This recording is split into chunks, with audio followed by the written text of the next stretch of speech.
Hey, Shabnam, I have a question for you. What? What's your question? Did you give my wife cocaine? We're back with Welcome to Chippendales. We are back, audience, listeners. I'm in a pretty good mood. I'll tell you why. Yeah. Why? We're almost done with this shit. This Chippendale story is actually making me really sad. I didn't realize it was such a direct immigrant story, more so than tits and ass. There's actually no tits, guys. It's just DNA, actually. Yeah, exactly. Sorry, free feed. I know. It's getting dark. It's getting interesting, but dark. Mhm. See, this is what I was saying all along. I was like, this is not about the strippers. This is about an immigrant story. It really is. Yeah. And this episode in particular, episode 6 that we're going to discuss today, holy shit. Like, he goes through, he being Steve Banerjee, every emotion you can possibly think of. Yeah. Insane happiness, horniness, because him and his wife reconnect. Yeah. Sadness, despair, grief. He goes Yeah. through everything. And this episode's short. It's like 38 minutes, I think. So Yeah. it was kind of I don't know if I want to watch episode 7 and 8. Yeah. I mean, I already did, and it's great. Like, Yeah. they're awesome, but this series takes you on some twists and turns that you don't expect. So, Yeah, and it makes you think about your past. Seriously, like it's very, very, very thought provoking. Interesting though. So you did not give my wife cocaine. Okay, good to know. Yeah, I did not give your wife cocaine. And you don't have a wife right now. I don't have right? a wife, yeah. So it's all Yeah. good. Hey, so let's do like I know we're on episode 6 of Welcome to Chippendales. Everybody, you can find it on Hulu. Super interesting. Has Kumail Nanjiani. You might know him from The Eternals. You might know him from The Big Sick. You might know him from Silicon Valley. He's actually on tour as well in 2025. Yeah. So go see him. I think it's the first time he's done a tour in over 10 years. Me and Brian's brother and his girlfriend are going to go watch Kumail Nanjiani in February in Oakland. I think it's like the third week of February or something. So we got tickets to that. So I'm pretty excited. Oh, nice. Paramount Theater or what? I think it's Fox, if I'm not Fox mistaken. Theater. Okay, cool. Yeah. That's great. Yeah. That's pretty interesting. You should stalk him and say what's up. Hey, we're doing this Welcome to Chippendales episode. What do you guys think? Yeah. Do you want to come on and we can interview you for the end of the series special? I don't know. Yeah, I'm going to be like, hey, how did you keep that suit on? Because you're busting out of it. Like, I know we discussed it before, but Kumail Nanjiani's ripped as fuck in Chippendales. It's not just the dancers. It's not just Dr. Hunkenstein. It's the owner, Steve Banerjee, ripped as fuck. But they never show him like that, and they do his makeup in a way to make him look like dorkier, and he's wearing those 70s like uncle glasses. Yeah. So they do a good job of, keeping him in character, but you can tell, he's totally ripped. And for the people that are listening to the story today, please, please, please Google search Steve Banerjee, and those glasses that are in the Hulu episodes are the same glasses that are in the pictures of his arrest and trial and then subsequent failures as a human being overall. Yeah, the thing is, I'm pretty sure my dad had very similar glasses to that. I mean, I was gonna say we all did, but if I needed glasses in 1984, I would have had those glasses too. But luckily, I don't need them.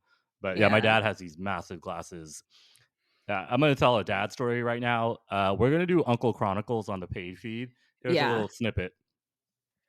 2 weeks ago, you guys heard Shubnam's snippet where her dad got called Santa Claus, and unfortunately, it was the funniest thing that. Unfortunately for Uncle, it was pretty funny for us. My dad one time's like yelling at us, like we're like 14 or 15, 16, 17, maybe. I don't even know. I might have actually been older. He's like, where are my glasses? Where are my glasses? We need to go. I can't find my glasses. And they're those like massive glasses. I'm like, Dad, they're the biggest glasses on earth. I know they're here somewhere. You know where they were? I think you might already know where they were. They were on his forehead. Oh, yeah. Classic dad move. Classic total Uncle Chronicle move. Yeah. And then he's like, they weren't there. Someone put them there. No, he didn't say that. Yeah, no, I know. That probably would have been the next step. No, I know.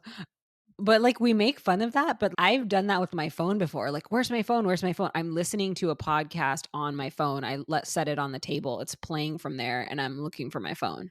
Yeah. It's not like we're losing our minds. We're losing physical items. I think that's totally fine. Yeah, that's true. Yeah. I mean, we're probably losing our minds too here and there. Yeah, slowly but surely. Slowly but surely, we all do. Yeah. Yeah. Cool. Hey, should we do like a quick recap of Welcome to Chippendales? We've watched 5 episodes. Yeah. There's some stuff that we should probably bring up, particularly the murders from episode 1 that they still have not rediscovered. Yeah, let's talk about this roller coaster we've been on. So I feel like Mm. we started out with this kind of warm, not warm because there's racism in it, but this like typical immigrant story. Steve comes over, he's working at a gas station, he eats expired sandwiches from there and saves 90% of his salary over 5 years so that he can start a backgammon club, and he faces all these racism from, people coming in, which is why he calls himself Steve instead of Shulman, which is his real name, right? And then he finally saves up this money to start a backgammon club in the middle of LA, and he realizes that even though there's 3 million backgammon players in the US, it's not really that hot to come to a backgammon club. So, this is what's interesting. You kind of start to think like, okay, he being in LA is probably what created Chippendales, Yeah. because he was able to run into people like Nick, but even before Nick, I forget what the Yeah, I guy's mean, name was. of course we forgot because Yeah. like we're not forgetting because of losing our minds, as we mentioned. We're forgetting because there was a couple that wanders into the backgammon club completely Yeah. empty, and they're the ones that give the idea for Welcome to Chippendales in terms of stripping. They get murdered at the end of episode 1. And then Yeah. Steve sees that article in the beginning of episode 2, and then there's zero reference, I would say, in the next 4 episodes at least of that couple. So he does get the original idea from them, and then, as you mentioned, Nick comes in and sort of takes over as Mr. Chippendales. Yeah, Nick is basically the creative mind behind the choreography and the numbers and everything. But the couple you were talking about before is Paul and Dorothy. So Dorothy was a playmate, right? They're the ones that walk in and they tell Steve that he needs better marketing and stuff like that. So Paul kind of takes it from the marketing angle, but he's like a jealous, crazy kind of guy. And Dorothy's this hot playmate. And so he ends up going crazy and uh, committing murder against her, and then a murder suicide where he ends up killing himself. And that's like episode 1, right? And then we meet Nick and we see that Nick was married, Nick's getting a divorce, but Nick is gay and he has a hard time coming out at that time, but he ends up over the course of the episodes developing the whole Chippendales brand on the creative side, as well as then meeting Bradford in New York and starting the New York Chippendales organization. And then we also meet Denise, who Nick brings in because she's great at costumes, and she creates what do they call them? The breakaway pants, The where breakaway they just, pants, yeah. yeah, Hell they yeah. like, yeah, rip the pants off from Super, the super front. necessary. I was actually a pretty specific plot point that they put in. Like there was a whole scene.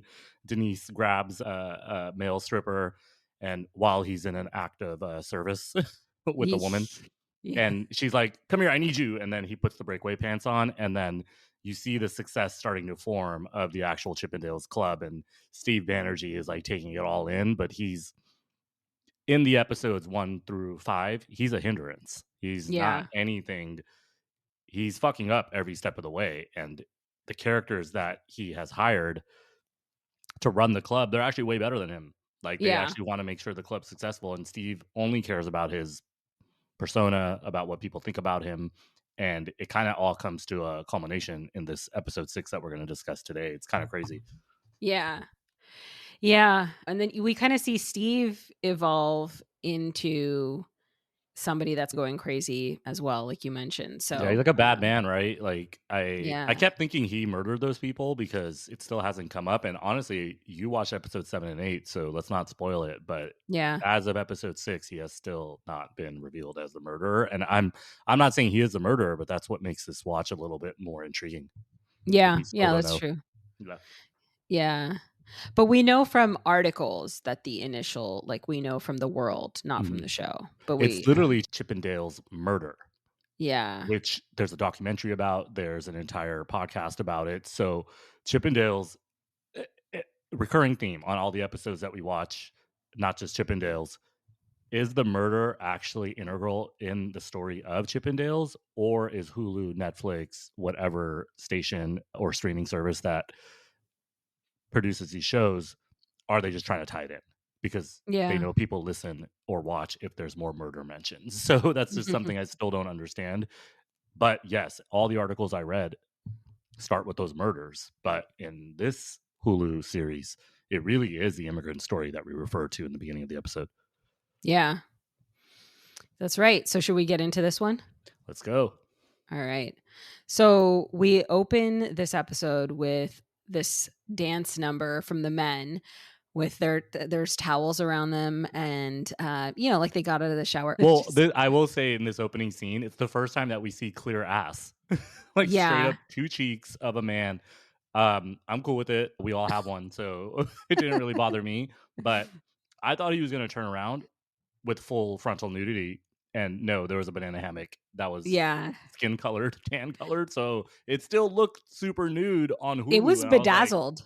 it was bedazzled. The banana hammock was bedazzled, and then they had a Did you pause like and zoom in, or what? no, I just noticed that it was bedazzled, and then they had a shower, like a fake shower that he was, Yeah, I mean, getting I'm gonna say showered it. That by. was probably the sexiest scene so far of Dr. Hunkenstein. Everybody, even the men that were straight with their women in the audience, were wide eyed and staring at him. Yeah, it was interesting. It was like a very like shower bathy type scene.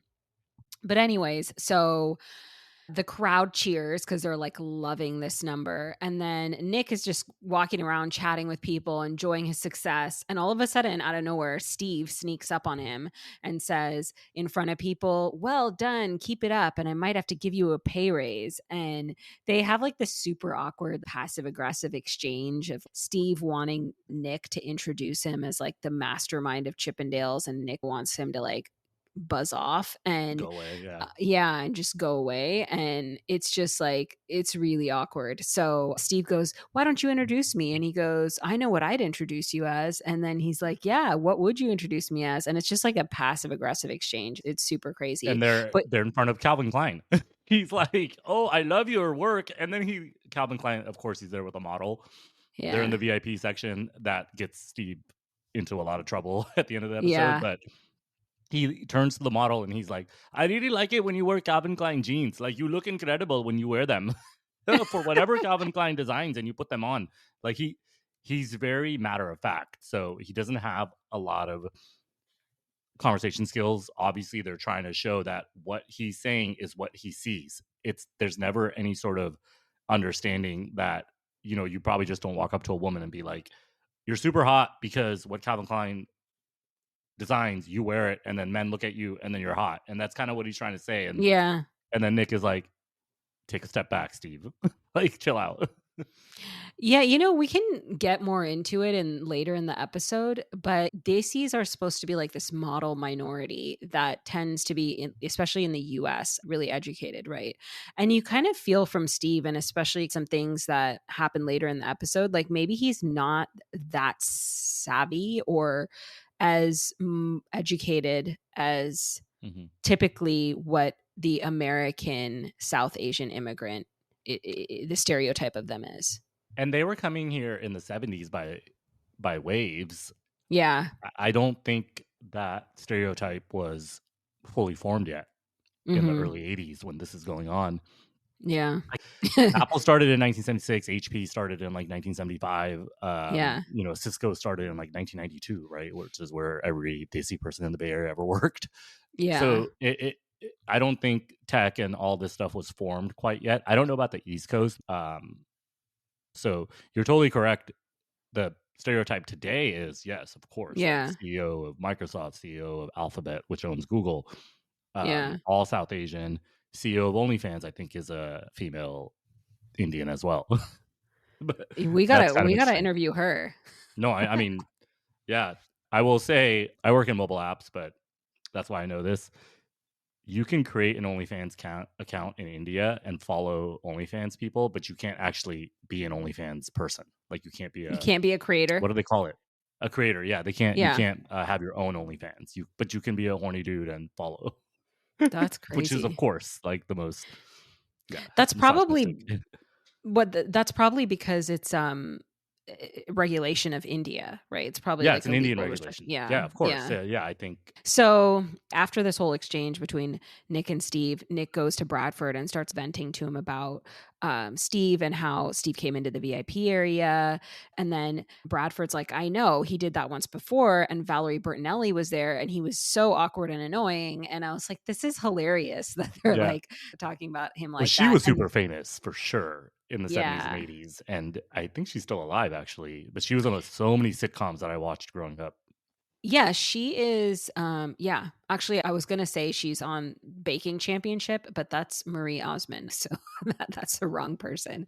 But anyways, okay, so people on the street end up recognizing Nick and Bradford as they're, like, having this conversation, and these ladies are like, look at Nick, and they're like, "Hey, Mr. Chippendales," and he tells Bradford and Denise that he's thinking about starting his own club because he's just, like, sick of Steve, and he has this brand recognition now, like even people on the street are recognizing him. So Bradford's like, let's not start a new club. He's like, how about we go on tour? And Denise is like, okay, that's a good idea, but how are we going to do that? And Bradford's like, think about it. We could go all over the world with the dancers, make a lot of money, get treated to all the perks of being guests of these incredible theaters. And most importantly, we can get away from Steve. And all three of them are like, this is a fantastic idea. Yeah, and So, yeah. also they're in New York, so the reason why Steve keeps popping up intermittently is because he's wasting a ton of his money going from LA to New York just to pop in and hang out in the Yeah. VIP section. So he's just being, I get it, you're like overseeing your club and stuff, but the specific reason why they're annoyed is because he just pops into New York and that's sort of their realm. It's their scene. And Bradford is the benefactor of that New York club because Nick and him are together. And Yeah. Bradford is a wealthy Broadway Yeah. Who singer, funded. right? Yeah, who Yeah. funded Chippendale. So Steve, aka Showman, is, he's being annoying. He's just Yeah. showing up and they don't want him there. He's just showing up so that he can see these famous people that they've attracted into their club. So then we see that Steve's back in LA and he gets chewed out by his wife Irene and his lawyer Cheryl because he missed his deposition for the class action lawsuit against him for having VIP cards and using them to deter people of color from coming into the club. So he's told by his lawyer that between your renovations, your fines, and all your safety violations, you're keeping the LA Fire Department funded. And Steve insists that, like, no, but we need this VIP section because we're going to get even more clientele to come in. And they're like, well, it's going to be a smoking hazard. And Steve keeps insisting. So Irene goes, Steve, I ran the numbers. If we lose this case, we don't have sufficient capital to keep the club running. And then this finally kind of brings him to realization that he needs to kind of check the spending and the whole VIP section desire. And he gets really stressed out. So in the next scene, we see him in his office going over the books and kind of like analyzing the numbers. And he gets a call asking if he's looked at the proofs for the next calendar. And he says no, but he'll come by to the printing shop tomorrow and take a look. So the next day he goes in and he's like all distracted. So he just Yeah. signs off on the proofs without actually looking at them. And he also increases the number of the calendars from 300,000 to ordering 500,000 of them. Because in Ooh, his mind, he's just like, let's these get money. calendars are Yeah. successful and I'm just going to make more of them and make more money. And that should help us out with this lawsuit.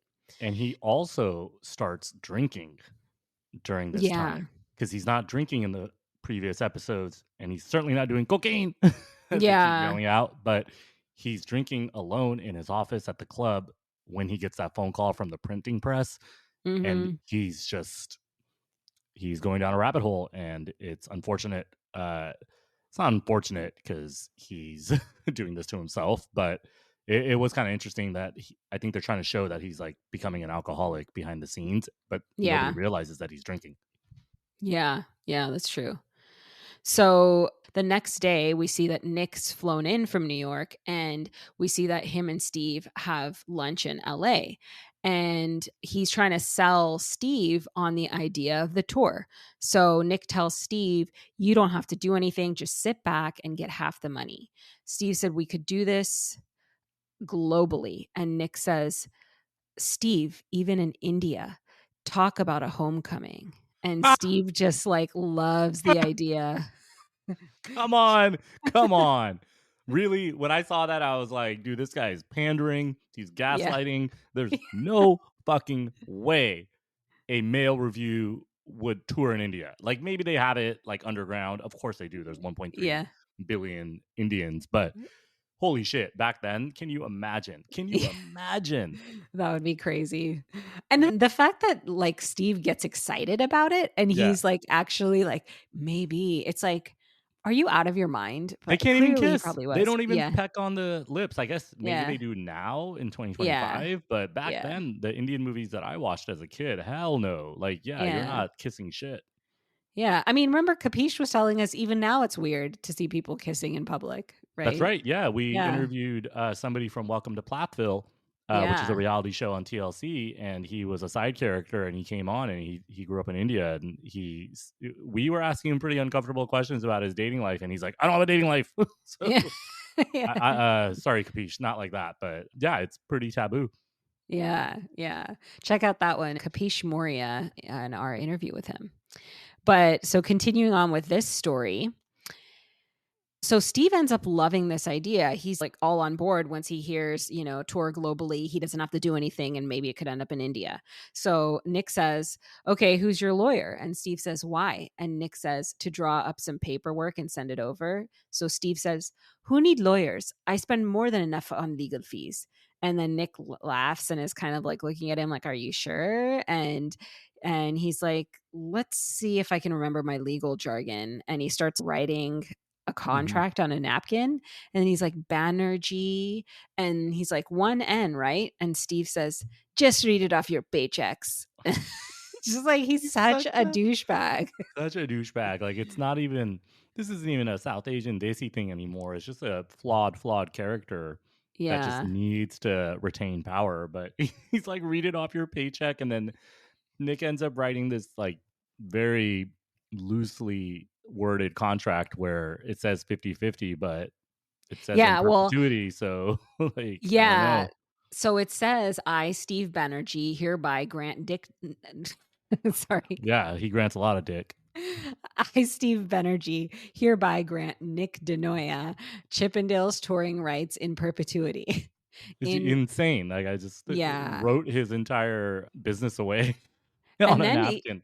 But then it says, in return, I shall receive 50% of net profits resulting from said rights. And also, so net profits means if Nick is an employee and Nick is doing a lot of work for this, Nick can also pay himself as an employee out of the gross profits. And then whatever's left over is the net profits. And Nick can take half of that and then just give half of what's left to Steve. So there's so many things that are like wrong with this. Alongside with He's the fact that, spiraling. This entire episode is Steve making bad decision after bad decision, and it's obvious. Like they're setting him up for failure, but he's just too up his own ass, trying to retain male stripping power, and it just fucks him right up the butt. Yeah. And so like Steve's reading the napkin and Nick goes, you understand all that? And Steve starts taking an ego hit and he like puffs his chest up and he's like, perfectly. And he signs it. And it's like, but you don't. Just say you don't. It's just so crazy. So then he goes back home to Irene. But on the way home, he stops at a jewelry store and buys her this giant like diamond and ruby necklace. And he walks into his house. He finds her by the pool with the baby and he presents her with the necklace. And she tells him it's too much and that they don't have the money for it. And he tells her now they do because he's increased the number of calendars from 300,000 to 500,000.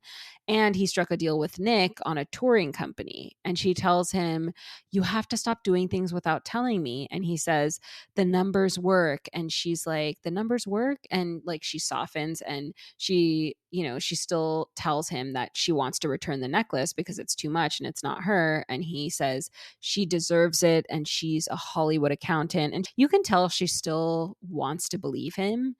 So she kind of just goes with it, but she's starting to get, I think, suspicious of just where this is all going. So I had some family members, very, very extended family members, not my immediate family. And I was told this story one day the wife comes home with the kids or something like that. And then the entire house is packed. And she's like, what the fuck? So she like texts or calls her husband. And the husband was like, yeah, I got a job in this different state and we're all moving. And then he didn't even Oh, tell her. shit. And this was in like 2005 or something, right? Like it Wow. was something that was quite recent. So I'm not saying that it's a common theme, but I do think that he thinks he should be able to make the decisions, right? Especially Yeah. he's like, I brought the money in, so I'm gonna buy this necklace for you and show off essentially. Like Yeah. I in the scene, it's kind of hard to trust him because it just seems like Yeah. he's trying to buy her off and be like, let me continue to make these decisions. But she's super uncomfortable with it because, as we talked about in the previous episodes, she's pretty like, I came from a small family in the Midwest. I'm not like some crazy like uh go after jewelry. I don't need the big Yeah. houses, but he needs it. So she's Yeah. just like kind of going along with him. And yeah, I didn't it's kind of funny that they're sitting in this like $10 million house and she's complaining about one necklace. This guy's spending money left and right. Yeah. No, I know. So in the next scene, she takes it back to the jewelry store to return it. And the salesperson tells her like how excited Steve was to buy it for her and talks her into keeping the necklace. She says, "The man who bought this for you thinks you're this kind of woman. So why not be her?" And so then Irene totally leans into that. And we see in the next scene she decides to like keep the necklace. She wears it with lingerie and then a fur coat on top. And she goes to Steve's office and closes the door behind her and locks it and says, "Remember that time you faked the church group protest? Well, it kind of turned me on." And then, What? yeah, I so know. freaking It's so random. I know. It's like they grabbed that scene to make her horny. It was so strange. Yeah. And then she tells him, "I don't mind that you do shady things, but I will not allow you to do them badly," as she's like, straddling him on his leather office chair. It's the wildest set of scenes because they cut back between them hooking up in his leather chair and doing cocaine together off his hand to cuts of them watering down the vodka so they can save money on the alcohol that they serve in their club. And she eventually tells him, "No more secrets, no more lies. And if you hurt anyone else, I'm going to hurt you." And she like slaps him as they're like getting down. It's like the weirdest set of scenes. Yeah, I mean, that's a great character, Yeah. Irene. Like I could see her being a real person in real life. I Yeah. am in this up and coming business. We're bringing in millions in receipts. I'm trying to be a good person because I didn't grow up around drugs and cocaine and drinking. Denise introduces her to cocaine in the second episode, and that's why we like "You to didn't you yell, gave "You my gave my wife wife cocaine?" cocaine!" Yeah, So yeah, yeah. he yells that, and now he's like doing cocaine, and it's funny. She's in her lingerie. First of all, holy shit! Like I don't know who that actress is, but I was like, wow, like Yeah, they've been holding this in, but she has such a sweet, like cute, innocent persona. So yeah, once she became Dr. Jekyll and Mr. Hyde, the lingerie, yeah. holy shit! Like I can see why Steve slash Kumail was kind of into that scene. Yeah, but yeah, you do see a different side of her in this episode than you see in previous ones. So we go from them deciding to team up together and sort of do shady things together, or at least she's deciding. I don't think that he ever really lets her in fully. We go from that straight into his class action lawsuit trial. So Steve's lawyer is asking Steve while he's on the stand if he's heard of Chippendales VIP cards or the program. And he says he's never seen the cards and, they never had a VIP program. And he answers a lot of questions with, "I do not recall, not to my knowledge." And then he gets off the stand and he feels like super smug. And then we see one person after another, a person of color, kind of coming in and saying that they tried to get into the club, but they were told that they needed a VIP card. And then they saw other people being able to enter the club who were all white.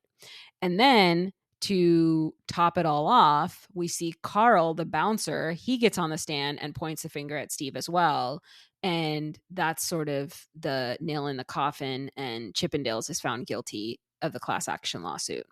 In what So, world? In what yeah. world would I understand that was a real lawsuit, but like today, that wouldn't happen. I don't think there's any way this lawsuit could have happened unless it was so specific and there was a digital trail to it. But there's no way 4 or 5 brown people or black people could go to like a fancy restaurant, sue them, go to court in LA, and then be like, they didn't let me in. I don't think that would happen today. And this is 40 years later, which is kind of crazy to think about. But back then, it seems like LA was a little bit more woke. Um, No, like, I'm making an assumption like it would have to be yeah. there would have to be a digital trail. Like this was straight up like they were holding up VIP cards and pointing at Steve, but again, he was trying to use the plausible deniability thing. I understand he's a complete asshole, but I don't think it would fly as much as it did back then today. So for a class action, you need 20 people, Oh, that's right? it. Yeah. So it was 20 or more. And then I think the actual problem was Carl. Carl, the bouncer, actually being like, no, he told me to do this. He told me very specifically to do this, right? And I think that's probably what did them in. Yeah. And I think if it was something like that, something egregious where the bouncer was actually saying he was told to do that, then I think the result would be the same this time. Yeah, I agree with you especially because this was very specific. Steve told the bouncer not to rat him out on a Yeah. previous episode at the end of episode 4, or Yeah. 5. There's a scene in Knocked Up, that Mm-hmm. movie with Seth Rogen, Mm-hmm. Mm-hmm. where the two characters, the girl he knocks up, and then her Katherine sister, Heigl, right? Katherine Heigl, and her sister go to the club, and it's Craig Robinson, Daryl from The Office, and he's like, "You can't get in here," and then Mhm. they're like, "Why?" And he's like, "Because you're old and pregnant, and we can't have old pregnant bitches running around the club." And he says that. So Yeah. then he's like, "You know how hard this job is? I can only let in 3/5 black people. So for every like 5 white people, I can only let in like half a black person or something like that. I forgot what the math was." Okay. So this movie came out in '08, I think. So that Yeah. theme was already there. They were straight up like, no, we don't let black people into clubs in LA. And I understand it's a Yeah. comedy by Judd Apatow, but I've been told no to get into a club before. And it wasn't in the United States, it was in Scotland. Um, and I was with like coworkers that we weren't all white. And they were like, not tonight, not tonight, bro. I was like, okay. And then we just walked away. But we were wearing t-shirts. In Scotland, you're probably, like, totally black to them. Yeah, Like, in I mean, Scotland. Scotland has a pretty large Desi population Oh, because yeah, it's the that's right. UK. Yeah. So Yeah. no, they're all over. But I think in the clubs when I did get in, there wasn't any brown people. There was like all white people. Oh, interesting. I don't know. This was in '07, so I Yeah. didn't get into clubs in Scotland. I definitely got told no in Vegas, but I think they just do that to everybody unless you pay them. Interesting.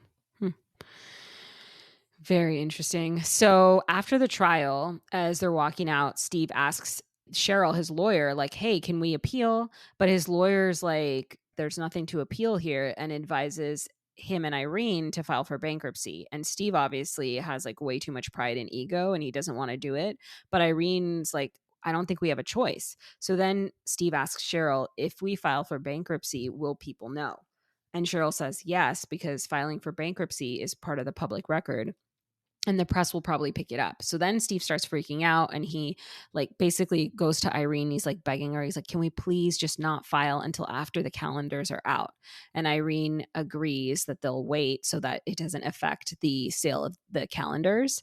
I think Steve's just hoping that the calendars will make so much money that they won't have to file, which is delusional also, but whatever.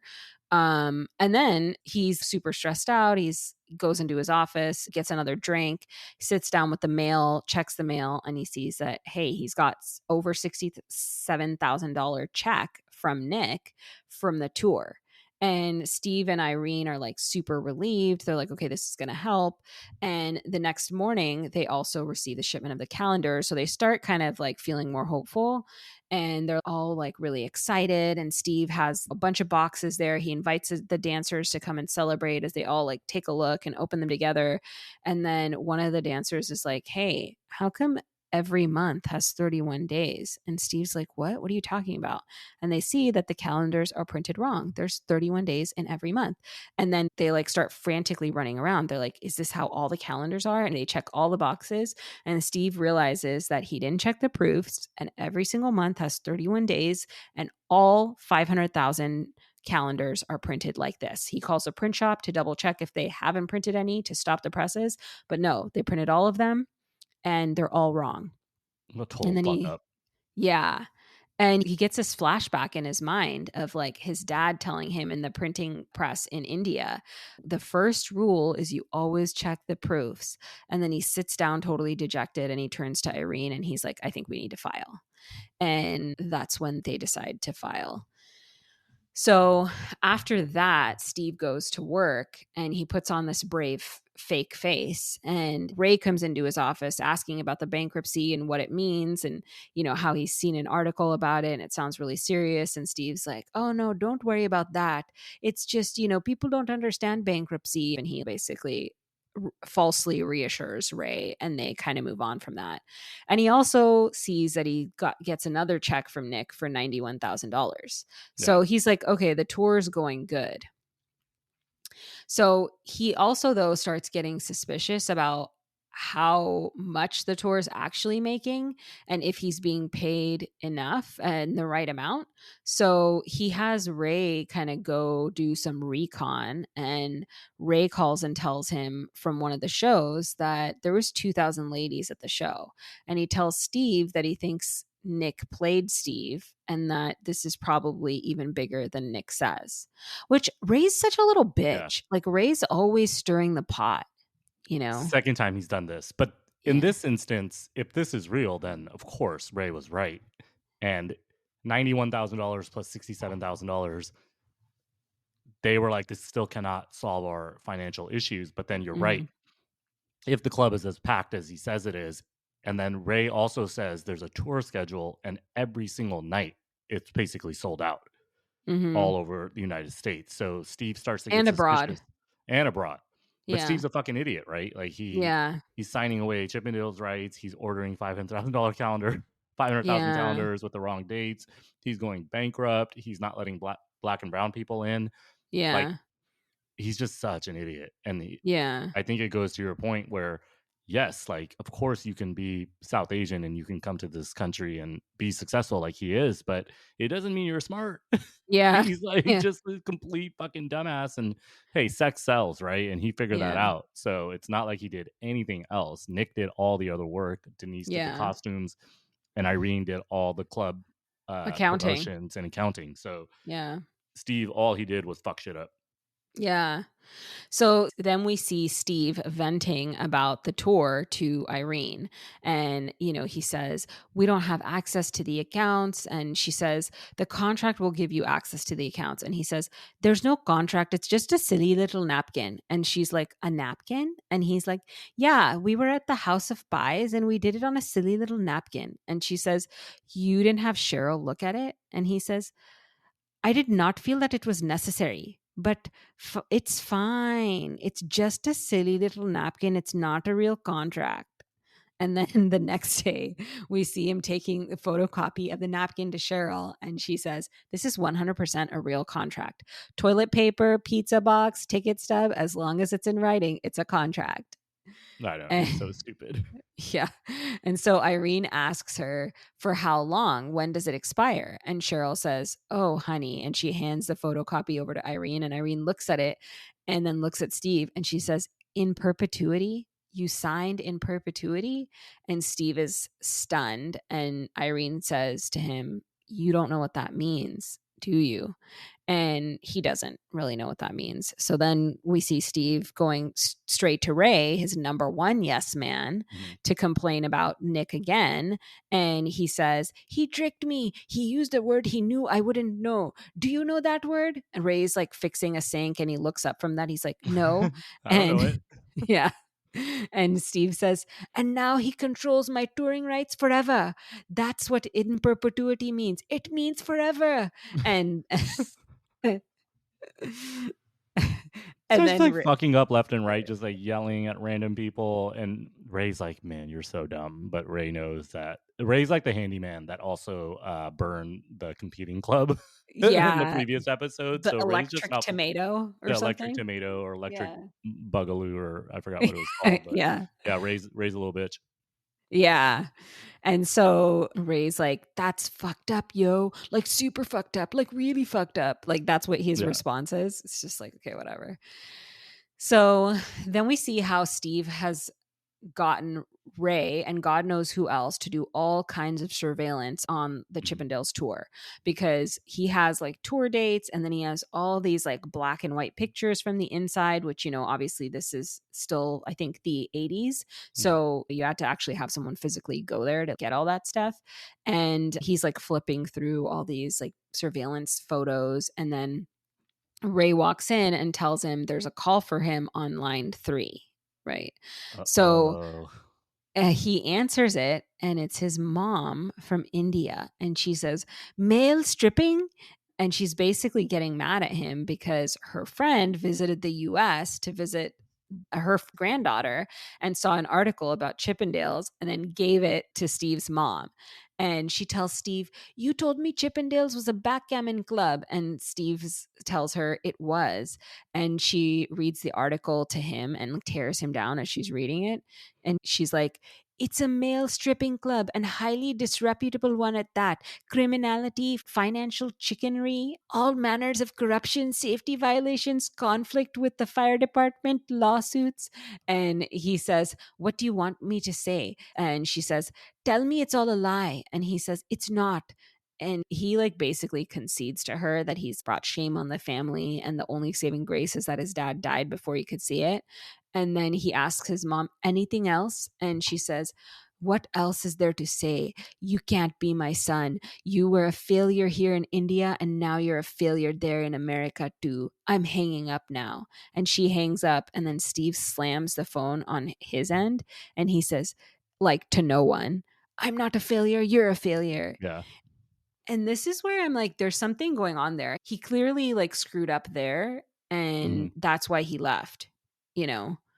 Yeah, but it's vague, right? It's intentionally Yeah. vague. So we don't know what he did in India, but hey, if you were going to start an out of sorts business in this community, how would you get told on? It would 100% be another auntie from the community. So Steve got fucked by an auntie 6,000 miles away, essentially. And he's sitting in LA, and his mom found out in the 80s and calls him. And I think we bring it up in the first 2 episodes. We were like, how is he doing this without mother bear knowing?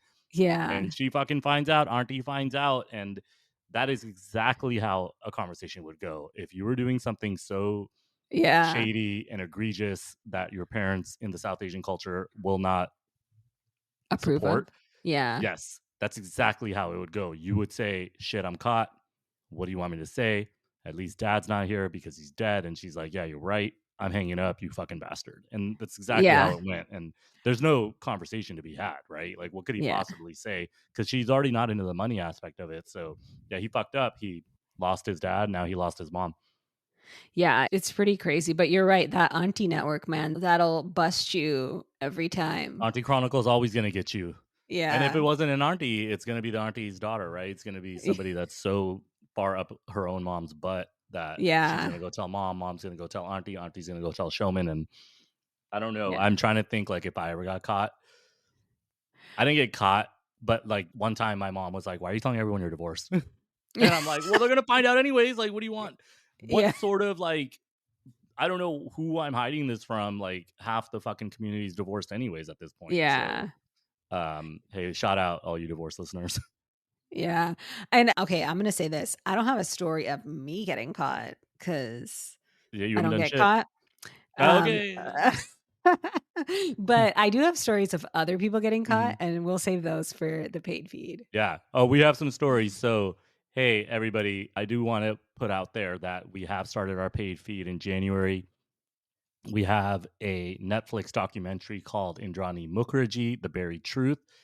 4 episodes, the craziest shit that you can ever think that a Desi Yeah. family would do. She did it. I highly encourage everybody to go get that episode on Substack and or Patreon.